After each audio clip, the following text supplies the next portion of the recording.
Joining us via Skype right now, we have Wendy Chung from the Simons Foundation, and also with us in the studio, we have Dr. Jonathan Tarbox. So, Wendy, so thrilled to have you with us this morning. Thank you for having me. I'm glad to be here. Well, and we were saying before that you are a very impressive person, one of the leading geneticists working in the field of autism, and you are a part of the Simons Foundation. And I wondered if you could take just a brief second and tell our audience what the Simons Foundation Research Initiative in Autism is all about and what its mission is. Right. So the Simons Foundation has been had an umbrella group called Safari that works specifically on autism. The Simons Foundation has other things it does, but the Safari mission is dedicated totally to autism. And it's been, for the last 7 or 8 years, been responsible, I think, for doing a lot of funding of research in autism, and particularly with a genetic bent. And so they've been leading the field, I think, in terms of trying to identify new genes for autism, being able to understand how those genes work, and being able to understand how the brain works based on what those genes are and how they're important with the way the brain develops and ultimately functions.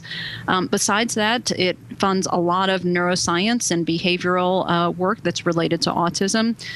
So with some of those genetic studies, in addition to that, understanding basic sort of neurobiology, understanding also from a very practical point of view how to develop new therapies, new supports for individuals challenged with autism.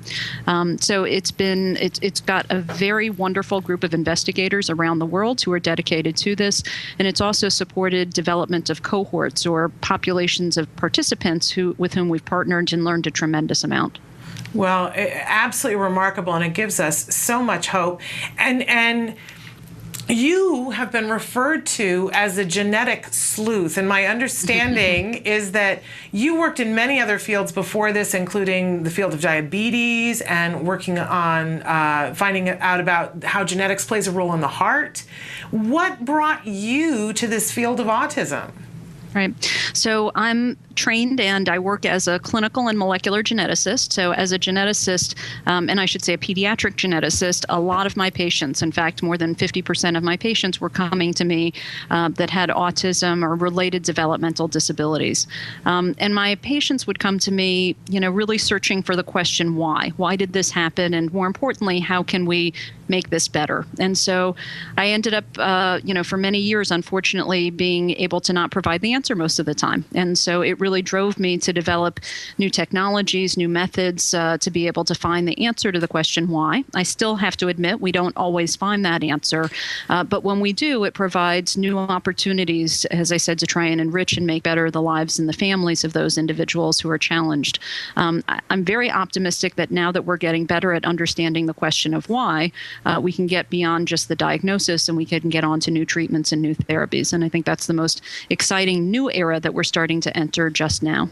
And we've got a lot of questions coming up for you about that, in fact. But you did a TED Talk recently talking about what we know about autism and what we don't know about autism. And we're going to show a clip from that.